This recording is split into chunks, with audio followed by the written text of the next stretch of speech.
Assalamualaikum warahmatullahi wabarakatuh. Halo semuanya, saya Dika Agustian, NPM 23410054. Saya Erlina Afriani, NPM 23410049. Di sini kami akan menjelaskan tentang SDG 8 dan SDG 4 mengenai pengangguran di Indonesia saat ini. Pendidikan adalah kunci, tapi mengapa begitu banyak lulusan yang kesulitan mendapatkan pekerjaan? Lapangan pekerjaan semakin sempit, persaingan semakin ketat. Lalu bagaimana kita bisa memastikan bahwa setiap individu akan mendapatkan kesempatan yang layak? Nah, SDGs keempat menekankan pentingnya akses pendidikan yang inklusif, merata, dan berkualitas.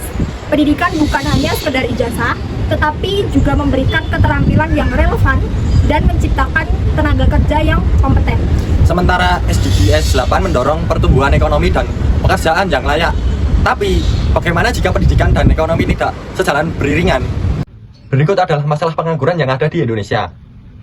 Pengangguran menjadi salah satu indikator penting dalam menilai kesejahteraan dan pertumbuhan suatu negara. Di Indonesia, tingkat pengangguran masih cukup tinggi, terutama di kalangan lulusan pendidikan menengah dan ke atas, yang justru karena mereka telah menempuh pendidikan formal, yang seharusnya mereka buka lebih banyak peluang kerja. Mereka punya ijazah, tapi tidak punya pekerjaan. Inilah yang disebut skill mismatch saat dunia pendidikan dan dunia kerja berjalan dengan sendirinya.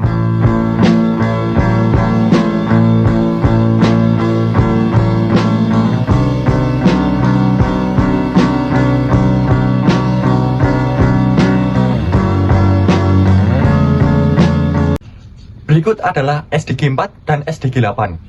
Dua pilar yang saling menguatkan. Inilah mengapa kita perlu melihat SDG 4 dan SDG 8 sebagai satu kesatuan. SDG 4 berbicara tentang akses pendidikan yang berkualitas dan inklusif, sedangkan SDG 8 menekankan pentingnya pekerjaan layak dan pertumbuhan ekonomi yang inklusif. Pendidikan berkualitas menciptakan tenaga kerja yang kompeten, tenaga kerja yang kompeten mendorong pertumbuhan ekonomi, ekonomi yang menyediakan lebih banyak peluang kerja, dan sumber daya untuk meningkatkan sistem pendidikan.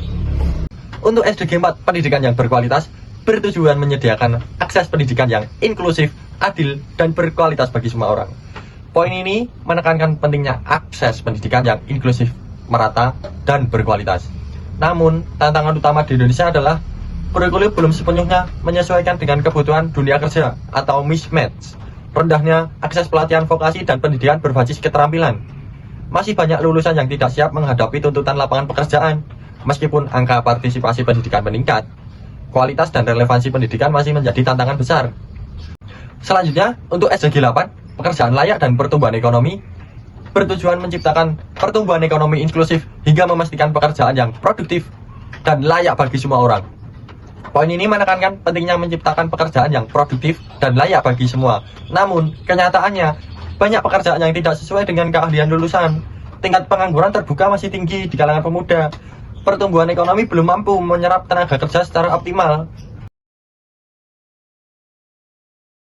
Untuk keluar dari lingkaran ini, kita membutuhkan solusi. Apa aja sih solusi untuk mengatasi pengangguran di Indonesia? Nah, yang pertama, reformasi pendidikan, yaitu menyesuaikan kurikulum agar lebih kontekstual dengan kebutuhan industri.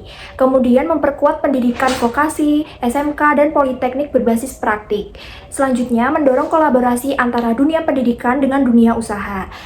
Yang kedua, meningkatkan soft skill dan digital skill, yaitu memberikan pelatihan keterampilan seperti komunikasi, kepemimpinan, kreativitas, dan pemecahan masalah. Kemudian, mendorong pelatihan digital seperti coding, desain, digital marketing, dan e-commerce. Yang ketiga, dukungan terhadap kewirausahaan, yaitu memberikan pendampingan dan akses modal bagi pemuda untuk membangun usaha mikro atau startup. Yang keempat, penguatan ekonomi lokal dan industri kreatif, yaitu meningkatkan dukungan terhadap sektor-sektor yang menyerap tenaga kerja seperti UMKM, pertanian modern, dan pariwisata. Yang kelima, yang terakhir, pemanfaatan teknologi dalam rekrutmen, yaitu mengembangkan platform kerja yang menghubungkan pencari kerja dengan perusahaan secara cepat dan efisien. Kemudian, menyediakan data tenaga kerja berbasis digital untuk meningkatkan pemerataan kebutuhan dan keahlian. Jadi kesimpulannya, pengangguran bukan hanya masalah ekonomi, tetapi juga masalah pendidikan. Dan solusinya bukan hanya menciptakan lebih banyak lapangan pekerjaan, tetapi juga mempersiapkan generasi yang benar-benar siap untuk mengisi posisi itu. SDGs keempat dan ke-8 bukan dua tujuan yang berdiri sendiri. Mereka adalah satu jalan untuk menciptakan masa depan yang inklusif, adil, dan berkelanjutan. Pendidikan membuka pintu masa depan. Ekonomi mewujudkan harapan. Mari kita bangun masa depan yang berkelanjutan.